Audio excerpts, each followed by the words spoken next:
जय हिंद एवरीवन। कैसे हैं सभी लोग? बढ़िया एकदम। मैं उम्मीद करता हूं कि आप सभी लोग एकदम स्वस्थ होंगे, किसी भी प्रकार की कोई दिक्कत नहीं होगी और घर पर रह के बहुत ही अच्छे तरीके से एनटीएससी और बोर्ड दोनों की तैयारी कर रहे होंगे। ठीक है, किसी भी प्रकार का ना तो टेंशन लेना है आपको, ना ही चिंता करनी है। ठीक है, चलिए घड़ी में बज चुके हैं 4 और आपकी मैथमेटिक्स की क्लास शुरू हो चुकी है, जहाँ पर हम क्या पढ़ रहे हैं भाई? स्टैटिस्टिक्स पढ़ रहे हैं। बहुत ही अच्छा चैप्टर है। कैलकुलेशन बेस्ड क्वेश्चंस आते हैं और बहुत इजी क्वेश्चंस आते हैं। धीरे धीरे एक प्रोसेस है जिसमें मैं पढ़ा रहा हूँ, शायद आप पढ़ेंगे तो स्टैटिस्टिक्स का जो 1-2 सवाल आने वाला है वो बिल्कुल सही करके आएंगे आप। ठीक है, चलिए तो जल्दी से सभी बच्चे जुड़ जाइए भाई। मैं उम्मीद करता हूँ कि आप लोग क्लास देखना शुरू कर चुके होंगे। स्टैटिस्टिक्स का ये सेकेंड लेक्चर होने वाला है, जिसमें हम मीन, मीडियन और मोड पढ़ने वाले हैं, वो भी क्लास 9th का। तो आज हमारा क्लास 9th का मीन, मीडियन, मोड खत्म हो जाएगा। बेसिकली मैं ये आपको एक प्रोसेस से पढ़ा रहा हूँ, एनसीईआरटी को एक वो रख के। क्यों पढ़ा रहा हूँ? इसका कारण ये है कि जो 10th का मीन, मीडियन, मोड है ना, उसमें आपको अगर बेसिक मीन, मीडियन, मोड अगर नहीं पता रहेगा तो वहाँ पे आपको दिक्कत होगी। तो मेरा पहला टारगेट ये है कि आपको पहले क्लास 9th का स्टैटिस्टिक्स अच्छे से पढ़ाया जाए, क्योंकि बच्चे अक्सर डरते हैं 10th के स्टैटिस्टिक्स से, क्योंकि वहाँ पे थोड़े से कैलकुलेशन लेंदी हो जाते हैं, प्रोसेस थोड़ा सा लेंदी हो जाता है, तो बच्चों को दिक्कत होती है। तो मैं यही कोशिश कर रहा हूँ कि आपको 9th की मीन, मीडियन, मोड बहुत अच्छे से समझा दूँ। ठीक है, चलिए तो फटाफट से जुड़ जाइए भाई। आप सभी लोग अगर नए हैं तो चैनल को सब्सक्राइब कर लीजिए। साथ ही साथ अगर आप नए हैं, अभी तक टेलीग्राम चैनल नहीं ज्वाइन किया आपने, तो रैंकर्स एनटीएससी नाम से एक टेलीग्राम चैनल है, इसको जाकर ज्वाइन करिए। ये आपके लिए बहुत हेल्पफुल होने वाला है। 4 बजे आपकी क्लास चलती है मैथमेटिक्स की, 6 बजे आपकी क्लास चलती है साइंस की और 7:30 बजे आपका रिवीजन क्लास चलता है। मैं उम्मीद करता हूँ कि आप तीनों क्लासेस अटेंड करते होंगे। मंडे टू फ्राइडे आपकी क्लासेस चलती है, सैटरडे प्लस संडे आपका ऑफ रहता है। इन्हीं दोनों में टेस्ट वगैरह भी कंडक्ट कराए जाते हैं। एनटीएससी की डिटेल्ड प्लेलिस्ट आपको मिल जाएगी, जो भी क्लासेस आपकी छूटती हैं वहाँ से आप कवर कर सकते हैं। अगर आप एनटीएससी को लेकर सीरियस हैं तो एनटीएससी का एक आरएम टेस्ट सीरीज है, जो कि आप हमारे ऐप से डाउनलोड करके वहाँ से ज्वाइन कर सकते हैं। बहुत सारे बेनिफिट्स हैं इसके, टेस्ट वगैरह सारी चीज़ें, वीकली टेस्ट, मंथली टेस्ट, सारी चीज़ें अवेलेबल है, प्लस पर्सनल मेंटरशिप, ये सारी चीज़ें आपको मिलेंगी। ठीक है, तो वहाँ से जाकर परचेज कर सकते हैं। Without commitment you will never start, without consistency you will never finish, and without self discipline success is not possible. तो ये 3 चीज़ें हैं, ये 3 चीज़ों को अपने लाइफ में इंप्लीमेंट करिए, अपने हर प्रोसेस में इंप्लीमेंट करिए, शायद आपको बेहतर रिजल्ट्स दिखाई देंगे। ठीक है, तो बेसिकली बच्चों आज हम बात करने वाले हैं measurement of central tendency. Central tendency word सब पढ़ के आपको क्या समझ में आ रहा है कि बीच की टेंडेंसी कितनी है। जैसे कोई भी आपको डाटा मिल जाए और आपको एक ओवरऑल चीज़ें बतानी हो कि इसमें ओवरऑल डाटा ये क्या कहता है, तो उसी को कैलकुलेट करने के लिए हम सेंट्रल टेंडेंसी निकालते हैं। और सेंट्रल टेंडेंसी निकालने के 4-5 तरीके होते हैं। जैसे बेसिकली आपको क्या पढ़ना है? Arithmetic mean, median, mode, geometric mean, जो कि आपको जीपी पढ़ना है, ये आपको क्लास 11th में पढ़ाया जाता है, और हार्मोनिक मीन, ये भी आपको क्लास 11th में पढ़ाया जाता है। हालांकि 11th में भी ये नहीं पढ़ाया जाता है, ये जेई के सिलेबस में पढ़ाया जाता है। तो बेसिकली आपको ये 3 इंपॉर्टेंट टॉपिक पढ़ने हैं, अरिथमेटिक मीन, मीडियन और मोड। मैं एकदम हल्का सा आपको बता देता हूँ अरिथमेटिक मीन क्या होता है। जैसे आपको कोई डाटा दिया गया, उसका एवरेज निकालना कि उसमें एवरेज कितनी है, वो कहलाता है आपका मीन, अरिथमेटिक मीन। मीडियन क्या होता है? किसी भी डाटा को आप असेंडिंग ऑर्डर में लिख दिए, मतलब छोटे से बड़े के क्रम में लिख दिए, तो सबसे मिड में जो आएगा बंदा, उसे आप कहते हैं मीडियन। क्या कहते हैं उसे? मीडियन। इसी तरह मोड क्या होता है? कोई भी आपको डाटा दिया गया है, उसमें कोई एक ऐसा नंबर जो सबसे ज़्यादा बार आया है, वो क्या कहलाता है? मोड। तो ओवरऑल चीज़ें समझ में आई आपको? चलिए आगे बढ़ते हैं। मैं एनसीईआरटी आपके सामने खोलूंगा और यहाँ से आपको चीज़ों को समझाने की कोशिश करूंगा, क्योंकि यहाँ पे आपको ढेर सारे एग्जाम्पल्स भी मिल जाएंगे और चीज़ों को समझना भी आपके लिए आसान होगा। ठीक है, तो किसी भी प्रकार से आप एनसीईआरटी को कम मत आकिएगा। एनसीईआरटी एक बहुत बढ़िया किताब है जो कि आपको बहुत सारी चीज़ें जानकारी देती है। तो आज हम पढ़ने वाले हैं क्या? Measurement of central tendency. अब इसको इस एग्जाम्पल से पढ़िए, समझिए। एक मैरी एक लड़का है, एक हरी एक लड़का है, जिसके पहले टेस्ट में मैरी के स्कोर कितना आया? 10, दूसरे में 8, तीसरे में 9, चौथे में 8, पांचवें में 7।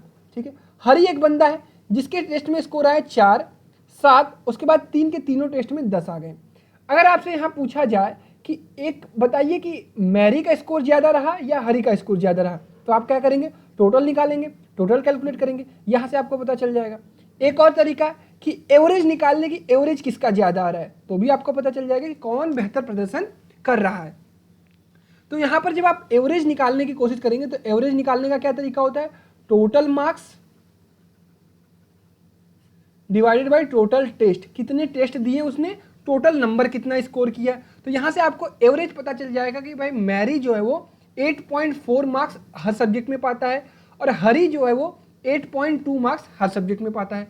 तो इस डाटा से हमें क्या पता चलता है कि मैरी का मार्क जो है ज़्यादा रहा है, क्योंकि अगर देखा जाए तो ओवरऑल एवरेज क्या बताता है कि आप उम्मीद ये करते हैं कि वो हर टेस्ट में 8.4 मार्क्स पाया है, किसी में ज़्यादा किसी में कम को हमने क्या किया, इक्वली बांट दिया, तो 8.4 हर टेस्ट में।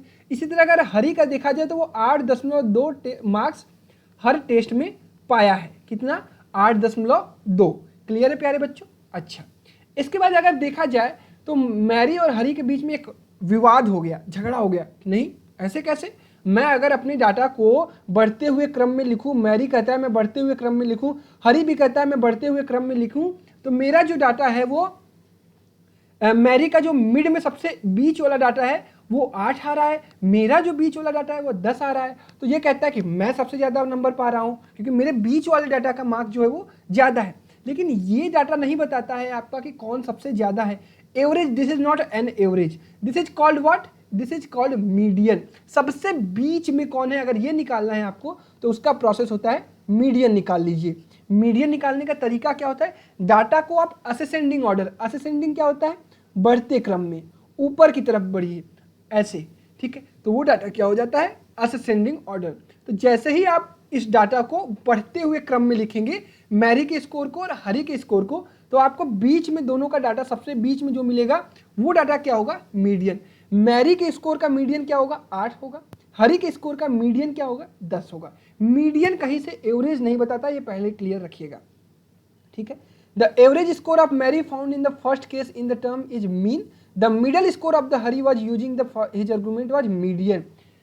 पहले जो हम लोगों ने एवरेज निकाला वो क्या था, वो मीन था, और अब हम लोगों ने जो आर्गुमेंट करके ये जो उन्होंने आर्गुमेंट किया कि नहीं भाई मैं सबसे ज़्यादा हूँ, वो क्या है, वो मीडियन है। अब यहीं पर समझते हैं मोड। मोड क्या है, जैसे अगर मैं हरी के स्कोर की बात करूँ तो हरी जो है वो 10-10 नंबर 3 बार पाया है, तो मोड वो डाटा होता है जो सबसे ज़्यादा बार आता है।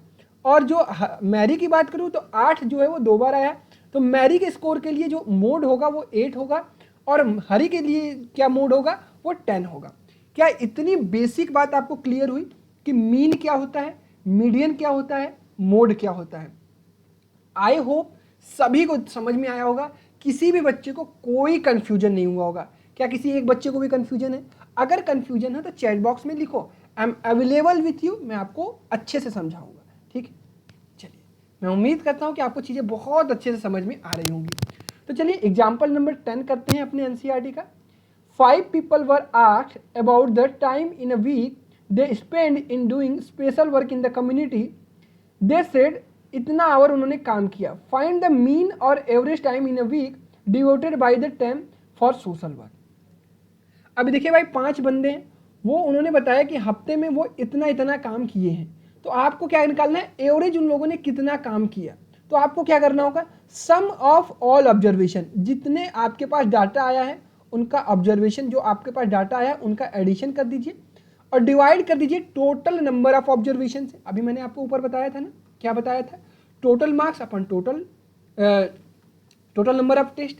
तो यहाँ पे भी क्या करेंगे, सम ऑफ ऑल ऑब्जर्वेशन और टोटल नंबर ऑफ ऑब्जर्वेशन। तो यहाँ पे क्या हो जाएगा आपका, ये हो जाएगा 5, इसको ऐड करिए, 10 7 70, 70 3 20, 20 10 30, 30 20 50, 50 10 60, 5 65, 65 को डिवाइड करिएगा 5 से, तो ये आ जाएगा 13। तो 13 एक एवरेज डाटा है, एक मीन है इसका, जो कि एक ओवरऑल हम मान सकते हैं कि 13 घंटे सभी ने हफ्ते में काम किया।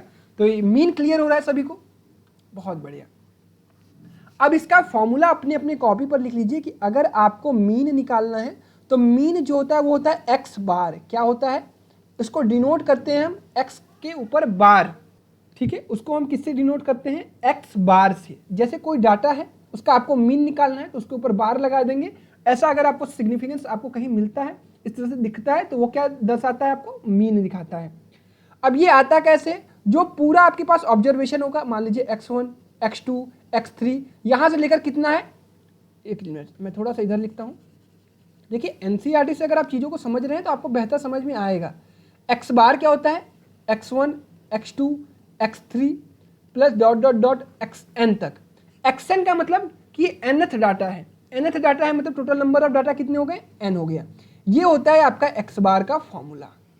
अब यहीं पर हम इसको क्या करते हैं, थोड़ा चेंज करते हैं। कैसे, यहीं पर ये जो x1 x2 x3 xn जिसको हम एडिशन कर रहे हैं, इसको एक साइन से डिनोट करते हैं, इसे कहते हैं हम समेशन। क्या कहते हैं प्यारे बच्चों, इसे कहते हैं समेशन। समेशन के आगे अगर हम यहाँ लिख दें एक्स आई, क्या लिख दें, एक्स आई, समझिएगा इस बात को। समेशन के आगे हम लिख दें एक्स आई, ये कहता है कि आई इक्वल टू 1 से लेकर n तक। यहां से शुरुआत हुआ, ये लोअर लिमिट हो गई उसकी, ये जो अपर लिमिट है ये क्या हो गई, अपर लिमिट, ये ऊपर जो लिखी हुई है। इसका मतलब क्या हुआ, इसका मतलब हुआ कोई डाटा 1 से शुरू होकर n तक जुड़ा हुआ है। एक्स आई में पहले हम लिखेंगे 1, फिर उसके बाद 2, फिर उसके बाद 3, फिर इसके बाद 4, इसी तरह बढ़ते जाएंगे और कहाँ तक लिखेंगे, प्लस एक्स एन तक। क्लियर है बच्चों। अगर मैं आपसे कह दूं कि यहाँ पे कहीं डाटा में लिख दिया जाए x i i equal to 1 to i equal to 6, तो आप इस डाटा को कैसे खोल के लिख सकते हो, कहोगे भैया x1 plus x2 plus x3 plus x4 plus x5 plus x6।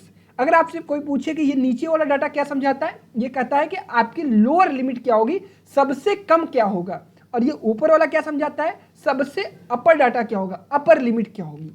समझ में आया, ये साइन समझ में आया। इसको क्या बोलते हैं, समेशन। क्या बोलते हैं, समेशन। किसी भी प्रकार से आप ये मत सोचिएगा कि आप NT80 की क्लास में इतनी बेसिक चीज़ें पढ़ रहे हैं, जब कल को मैं आपको अच्छे लेवल के सवाल लगाऊंगा, ये बेसिक आपको बहुत हेल्प करेगा, कहीं कोई दिक्कत नहीं आएगी। ठीक है प्यारे बच्चों, चल मैं उम्मीद करता हूँ चीज़ें आपको बहुत बेहतर समझ में आ रही होगी। एग्जाम्पल नंबर 11 भी क्या है, आपको 30 स्टूडेंट का डाटा दिया गया है, उसमें आपको क्या निकालना है, मीन। तो भैया 30 डाटा को क्या कर देंगे, आप सम कर देंगे और 30 से डिवाइड कर देंगे, टोटल नंबर ऑफ डाटा कितने हो गए, 30। क्लियर है, बहुत बढ़िया। चलिए अब आप कहोगे भैया ये तो बात हो गई, अगर हमारे पास अलग अलग डाटा रहेगा तो हम सीधा x1 plus x2 plus x3 plus xn और जितने डाटा रहेंगे उसको डिवाइड कर देंगे। लेकिन कभी कभी जो वो वाला हम लोग टेबल बनाते हैं जिसमें हमारे पास कोई डाटा रिपीट करता है तो उसकी हम फ्रीक्वेंसी लिखते हैं, वैसे कंडीशन में हम क्या करेंगे, बिल्कुल भी चिंता मत करिए। देखिए जैसे आपके पास क्या होता है, एक्स आई होता है और एफ आई होता है। जैसे मान लीजिए कोई डाटा है, उसमें 10 जो है वो 5 बार आया है, 6 जो है वो 3 बार आया है, 7 जो है 2 बार आया है, 8 जो है वो 1 बार आया है। तो हम क्या करेंगे, 10 को 5 बार ना लिख के 10 से 5 को भी तो मल्टीप्लाई कर सकते हैं, जैसा कि आप लोगों को पता है ना। जैसे 4 प्लस 4 प्लस 4 क्या होता है, 12 होता है। लेकिन 4 कितनी बार आया, 3 बार, तो हम इसको मल्टीप्लाई कर दे तो ये 12 आ जाएगा। क्लियर है। तो ये काम अभी हम यहीं पर करेंगे कि टोटल डाटा को जोड़ने के लिए एक्स आई इंटू एफ आई निकालेंगे। क्या निकालेंगे, एक्स आई इंटू एफ आई। तो ये हो जाएगा 10 पचे 50, 36, 18, 7 दूना 14, 8 1 9। तो ये हमारे पास कहा जाएगा total data X I into F I. Summation of F I into x I अब निकाल लेंगे, इन सबको जोड़ देंगे, हमारे पास एक डाटा आ जाएगा और इसको डिवाइड कर देंगे total number of frequency. Total number of data हमें कहाँ से मिलेगा, टोटल नंबर ऑफ फ्रीक्वेंसी से, मतलब नीचे क्या आ जाएगा, एफ आई आ जाएगा। ठीक है, तो ऐसी कंडीशन के लिए फॉर्मूला क्या बनता है, ऐसी कंडीशन के लिए आप सभी लोग फॉर्मूला लिख लीजिए। अगर आपके पास फ्रीक्वेंसी के फॉर्म में डाटा रहेगा तो summation over f I into x i n equal to 1 से लेकर आई इक्वल टू 1 से लेकर एन तक। बहुत प्यार से समझते हुए चलिएगा, कोई दिक्कत नहीं आएगी। आई इक्वल टू 1 से लेकर एन तक। टोटल को डिवाइड किससे कर देंगे, समेशन ओवर एफ आई से। ठीक है, और ये समेशन ओवर एफ आई क्या हो जाएगा, पूरे जो डाटा होगा उसका मतलब समेशन। क्लियर है, ये भी आप इसको यहाँ से लिख सकते हैं, आई इक्वल टू 1 से लेकर एन तक। समझ में आई चीज़ें। जैसे मान लीजिए आपके पास 15 डाटा है तो आप क्या कर लेंगे, summation over i equal to 1 से लेकर 15 तक f I into x i divided by i equal to 1 से लेकर 15 तक एफ आई। मतलब क्या हो जाएगा, अगर आप इसको खोलना चाहेंगे तो f1 x1 plus f2 x2 plus f3 x3, ये डाटा कहाँ तक जाएगा, f15 x15 तक। नीचे डिवाइड कर देंगे f1 plus f2 plus f3 plus f4 plus f5, कहाँ तक, f15 तक। तो ये आपके पास क्या आ जाएगा, मीन आ जाएगा। तो भैया ये दो बेसिक तरीके होते हैं जो आपको क्लास 9th में सिखाए जाते हैं मीन निकालने के। ठीक है, ये तरीका आसान है, समझ में आया सभी बच्चों को। मैं उम्मीद करता हूँ कि मीन आपको बहुत बढ़िया समझ में आया होगा। ठीक है, अब जैसे अब आप जल्दी से मुझे यहाँ पे मैं डाटा तो मान लीजिए कैलकुलेट करके लिख दिया है, जल्दी से इसका मीन बता दीजिए एक बार कैलकुलेट करके। जैसे आपको किसी क्लास के बच्चों के नंबर्स दिए गए हैं, मार्क्स दिए गए हैं, ये आपका क्या है, XI है। जो नंबर है वो क्या होगा, XI। क्या होगा, XI। अब ये है नंबर ऑफ स्टूडेंट, कितने स्टूडेंट कितना नंबर पाए हैं। 10 नंबर पाने वाले एक बच्चे हैं, 20 नंबर वाले एक, 36 वाले 3, 40 वाले 4, 50 वाले 3, 56 वाले 2, 60 वाले 4, 70 वाले 4, 72 वाले 1, 80 वाले 1, 88 वाले 2, 92 वाले 3, 95 वाले 1। तो ऐसी कंडीशन में आप बेसिक तरीका क्या अपनाते हैं भाई, 10 को लिखते हैं, फिर 20 को लिखते हैं, फिर 36 को 3 बार लिखते हैं, फिर इस तरह से बढ़ाते जाते हैं और बहुत लंबी लाइन चली जाती है। लेकिन अगर आप फ्रीक्वेंसी का यूज करेंगे तो आप क्या करेंगे, XI इंटू FI। जब कोई डाटा एक बार आता है तो FI1 लिखते हैं, तो जल्दी से FI इंटू XI आप लोग लिख लेंगे इस तरह से। इसके बाद क्या करेंगे, summation over FI into XI निकालेंगे। ठीक है, बहुत आसानी से इन सभी को जोड़ देंगे, यही क्या हो जाएगा आपका summation over FI into XI। फिर उसके बाद ये समेशन ओवर FI है, ये क्या है, ये पूरे जो FI है, जो फ्रीक्वेंसी है, जो नंबर ऑफ स्टूडेंट्स हैं वही है, वो चीज़ निकाल लेंगे। क्लियर है। फिर यहाँ से हमारे पास क्या आ जाएगा, this is in case of ungrouped data, क्योंकि ये काम हम तब करते हैं जब डाटा अनग्रुप्ड फॉर्म में हो। अभी हम ग्रुप्ड नहीं पढ़े हैं, ग्रुप्ड जानते हैं कब पढ़ेंगे, क्लास 10th के स्टैटिस्टिक्स में, वो हम कल पढ़ेंगे। क्लियर है, ग्रुप्ड फॉर्म में डाटा रहेगा तो उसको कैसे हम लोग कैसे उसका मीन निकालते हैं ये कल मैं आपको सिखाऊंगा। लेकिन आज इसीलिए मैं आपको बेसिक सिखा दे रहा हूँ कि ये दिक्कत आपको कल वाली क्लास में ना आए। क्लियर है, चलिए तो ये फॉर्मूला हो जाएगा आपका अगर फ्रीक्वेंसी दी रहेगी। ठीक है, आगे बढ़ते हैं मीडियन पर। मीडियन मैंने आपको क्या बताया, मीडियन मैंने आपको क्या बताया कि अगर जैसे कि कुछ कई लोग आपके पास, कई लोग हैं आपके पास, तो आप क्या करेंगे, इस पूरे डाटा को इंक्रीजिंग ऑर्डर में अरेंज कर देंगे। ठीक है, इंक्रीजिंग ऑर्डर में पहला काम आपका क्या होगा, स्टेप 1 क्या लिखेंगे भाई, स्टेप 1 क्या लिखेंगे, मीडियन निकालते वक्त, मीडियन निकालते वक्त, मीडियन मतलब माध्यिका शायद कहते हैं इसे, मीन मतलब हिंदी मेरे को नहीं कंफर्म है, मीडियन मतलब बीच वाला बंदा, वो आपको पता करना है। स्टेप 1 क्या करेंगे, इसको इंक्रीजिंग ऑर्डर में लिखेंगे। फिर स्टेप 2 क्या करेंगे, आप देखेंगे कि सबसे बीच में कौन है। जैसे मान लीजिए आपके पास 1 2 3 बंदे हैं, अगर आपसे मैं पूछूं कि सबसे बीच में कौन है तो आप कहोगे कि ये है। अगर यहीं पे 4 या मान लीजिए 5 बंदे हैं तो आप कहोगे कि 1 2 3, भैया इधर से भी 2 इधर से भी 2, तो ये वाला बंदा जो होगा वो सबसे बीच में होगा। तो लेकिन अगर कभी कभी आपके पास 4 बंदे आ जाएं तब बीच में कौन निकालना, क्योंकि भैया इधर भी 2 इधर भी 2, बीच में तो कोई बंदा ही नहीं है। ऐसे केस में क्या करते हैं, ये जो बीच में दोनों बंदे हैं इनका हम मीन निकालते हैं। मीन निकालने का मतलब इन दोनों का जो वैल्यू होता है उसको जोड़ते हैं और 2 से डिवाइड कर देते हैं, तो हमें यहाँ की पोजीशन मिल जाती है। क्लियर है। अभी एग्जैक्ट फॉर्मूला भी सीखेंगे कि जब ऑड नंबर आपको मिले तो क्या करना है, इवन नंबर मिले तो क्या करना है। क्लियर है प्यारे बच्चों। चलिए, अगर आपको जो डाटा है, जो ऑब्जर्वेशन है, n जो है वो अगर आपको ऑड मिलता है, क्या मिलता है, n जो है वो नंबर ऑड मिलता है, तो ऐसे कंडीशन में आप क्या करेंगे, फॉर्मूला लगाएंगे n+1/2th टर्म जो होगा, n+1/2th जो टर्म होगा वो क्या हो जाएगा आपका, वो आपका हो जाएगा मीडियन। ऑड केस में, इवन केस पे आते हैं। इवन केस मैंने आपको समझाया ना कि यहाँ पे दोनों तरफ बराबर बराबर मिल जाएंगे तो दिक्कत हो जाएगी। ऐसे केस में n/2th डाटा और n/2 + 1th डाटा, मतलब जैसे मान लीजिए 6 बंदे हैं। ठीक है, 6 बंदे हैं तो ये 3 यहाँ पे 7 बना दिया मैंने, 6 बंदे हैं तो 3 और 3। तो ऐसे केस में आपको क्या करना है, 6/2th डाटा और 6/2 + 1th डाटा, इसका आपको मीन निकालना होगा। मतलब 3rd डाटा और 4th डाटा जो लिखा रहेगा उसका आप मीन निकालेंगे। मीन कैसे निकालेंगे, दोनों डाटा को जोड़ेंगे और 2 से डिवाइड कर देंगे। क्लियर है प्यारे बच्चों, समझ में आया। डाटा को हमेशा आप इंक्रीजिंग ऑर्डर में लिखेंगे। ठीक है, डाटा को हमेशा आप इंक्रीजिंग ऑर्डर में लिखेंगे तो भी आप तब आपको कभी भी कोई दिक्कत नहीं होगी। आप डिक्रीजिंग ऑर्डर में भी लिख के इस चीज़ को कैलकुलेट कर सकते हैं। क्लियर है। चलिए, तो भैया अगला सवाल आपके पास है क्वेश्चन नंबर 12, एग्जाम्पल नंबर 12। जल्दी से इसका आंसर मुझे दे दीजिए, इसका मीडियन क्या होगा, जल्दी से मैं देखता हूँ कौन सा बच्चा जल्दी से दे पाता है भाई होमवर्क आंसर।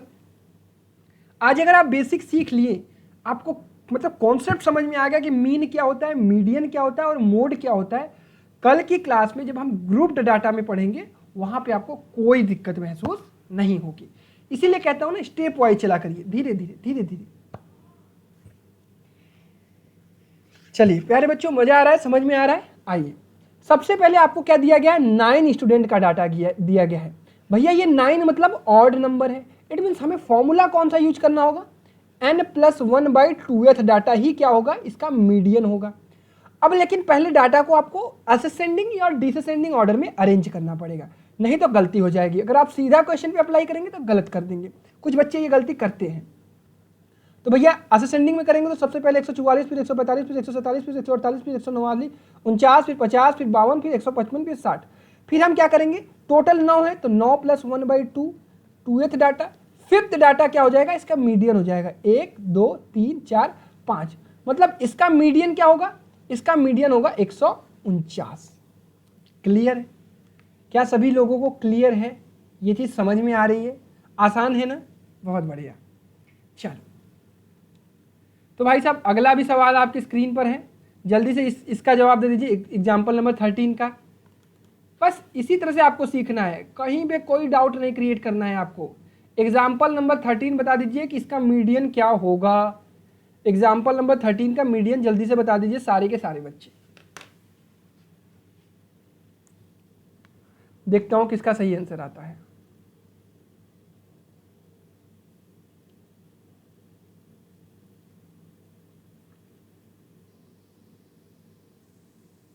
बस इसी तरह से आप आसानी से पढ़ते हुए चलिए, मैं आपको इतने अच्छे से सारी चीजें समझा दूंगा कि आपको कोई दिक्कत नहीं आएगी। ठीक है, चलिए तो प्यारे बच्चों जल्दी से इसको कैलकुलेट करते हैं। The point scored by a kabaddi team in a series of matches are इतना इतना इतना, फाइंड मीडियन।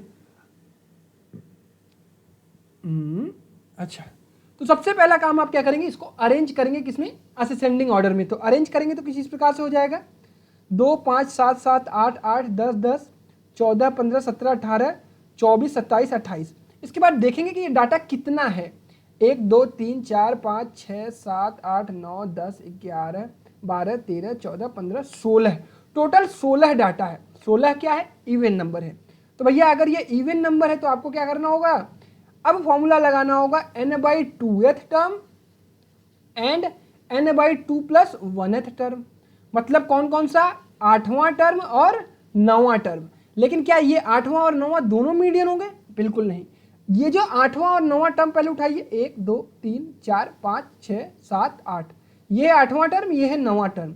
इन दोनों को जोड़िए, 10 + 14 / 2, ये आ जाएगा 12। तो इसका मीडियन क्या हो जाएगा, जो कि डाटा में भी नहीं है तब भी इसका मीडियन क्या होगा, इसका मीडियन होगा आपका 12। क्लियर हो गया सभी बच्चों को? अगर कभी मान लीजिए ये तो इवन था, आपको कट गया, ये 12 आ गया, कभी पॉइंट में भी आए ना तो पॉइंट में भी डरना नहीं है, पॉइंट में भी आंसर क्लिक करना है। वो नहीं सोचना है कि पॉइंट में आ गया तो हमारा दिक्कत हो जाएगा, बिल्कुल नहीं। मीडियन कहीं से भी कुछ भी हो सकता है, अगर डाटा में दिया नहीं गया है तब भी कोई दिक्कत नहीं होगी। देखिए आंसर 12 आया है। अब यहीं पर छोटा सा एक कॉन्सेप्ट सीख लेते हैं भाई। इतना जल्दी आज का सेशन आप लोग समझ लिए हैं, इतने प्यार से इतनी जल्दी से समझ लिए हैं, बहुत अच्छा लग रहा है। आखिरी क्वेश्चन होता है मोड। मोड क्या बताता है, मोड बताता है कि किसी भी डाटा में कोई भी वैल्यू कितना फ्रिक्वेंटली आई है, मतलब सबसे ज्यादा बार आई है। तो अगर मैं इसी ऊपर वाले डाटा की बात करूं तो कोई मुझे बता देगा क्या कि इसका मोड क्या होगा, कोई मुझे बताएगा क्या इसका मोड क्या होगा, जल्दी से इसका मोड क्या होगा, कोई बच्चा? चलो तो भैया यहाँ पे देखो 7 भी है, 8 भी है, 10 भी है, 14 15 16 17 18 24 27 28 48। तो आप यहाँ पे कह सकते हैं कि यहाँ पे 3 डाटा जो है वो मोड है। 3 डाटा को आप यहाँ पे मोड कैरी करेंगे, कौन कौन सा, 7 8 और 10, क्योंकि तीनों की वैल्यू बराबर है तो 3 यहाँ पे मोड के डाटा होंगे। अब यही नेक्स्ट एग्जाम्पल देखते हैं। हमारे पास ये एग्जाम्पल, एक क्वेश्चन है, इसका आपको निकालना है क्या, मोड। मोड निकालना है तो आपके दिमाग में क्लिक क्या करना चाहिए, कॉन्सेप्ट समझिए। मीन मतलब एवरेज, मीडियन मतलब सबसे बीच में जो आता है, मोड मतलब सबसे ज्यादा बार जो आता है। क्लियर है? चलिए तो भैया हमने क्या किया, इसको अरेंज कर दिया, देखा कि सबसे ज्यादा बार कौन सा आ रहा है, कहोगे भैया 4 यहाँ आ रहा है 3 बार, 5 आ रहा है 2 बार, 6 आ रहा है 3 बार, 7 आ रहा है 3 बार, 9 आ रहा है 4 बार, 10 आ रहा है 2 बार। तो सबसे ज्यादा बार कौन आ रहा है भाई, कहोगे भैया सबसे ज्यादा बार 9 आ रहा है और वो भी 4 बार आ रहा है, क्योंकि 4 तो 3 ही बार आया, 6 तो 3 ही बार आया, 7 तो 3 ही बार आया, बट 9 जो है वो 4 बार आया है, इसलिए इसका मोड क्या होगा, मोड वही नंबर होता है 9। 9 इज द नंबर जो कि सबसे ज्यादा बार आया है। क्लियर है प्यारे बच्चों? समझ में आ रहा है, चीजें समझ में आ रही हैं? कहीं कोई प्रॉब्लम है तो पूछ लीजिएगा, बता दीजिएगा। क्लियर है? चलिए एग्जाम्पल नंबर 15 आपके स्क्रीन पर है, जल्दी से इसको पढ़िए। और ये थोड़ा सा वर्ड प्रॉब्लम है, बट आप लोग कर लेंगे, मैं पूरा उम्मीद करता हूँ। ये मैं आंसर छुपा देता हूँ, जल्दी से करिए इसको सारे बच्चे।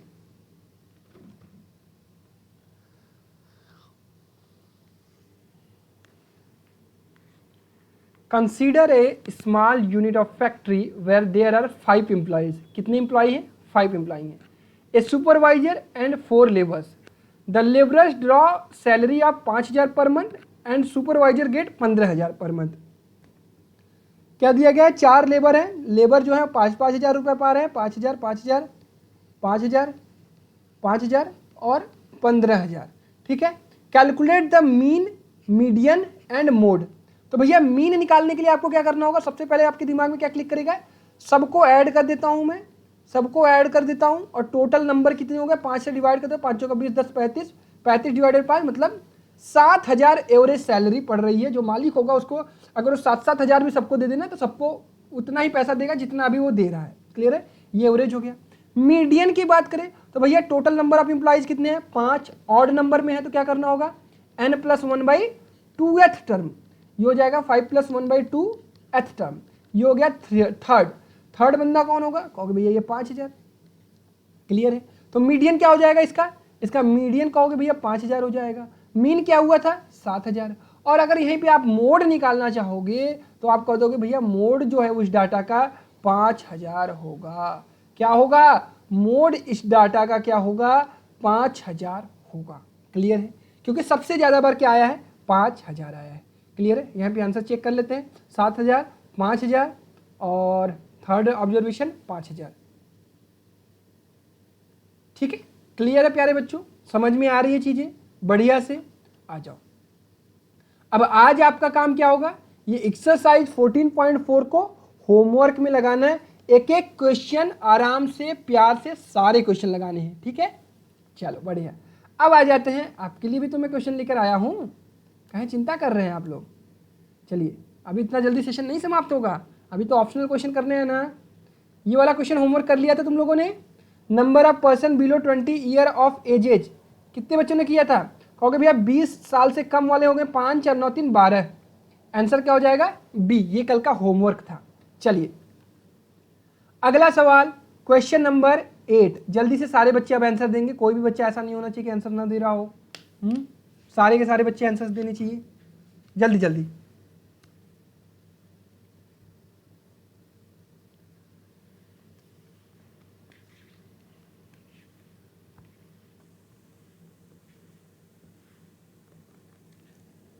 चलिए find the median if the given data is. लेकिन सबसे पहला काम आपको चेक करना होगा क्या ये असेंडिंग ऑर्डर में है? बिल्कुल है, बढ़ते हुए क्रम में। अब मीडियन के लिए आपको क्या करना होगा? डाटा को गिनना होगा, कितनी डाटा है? 2, 2 4, 2 6, 2 8। जहां पे आपको इवन नंबर मिला तो आप फॉर्मूला कौन सा लगाएंगे? n/2th plus n/2 + 1th divided by 2। एथ लग गया मतलब वो टर्म आपको लिखना पड़ेगा।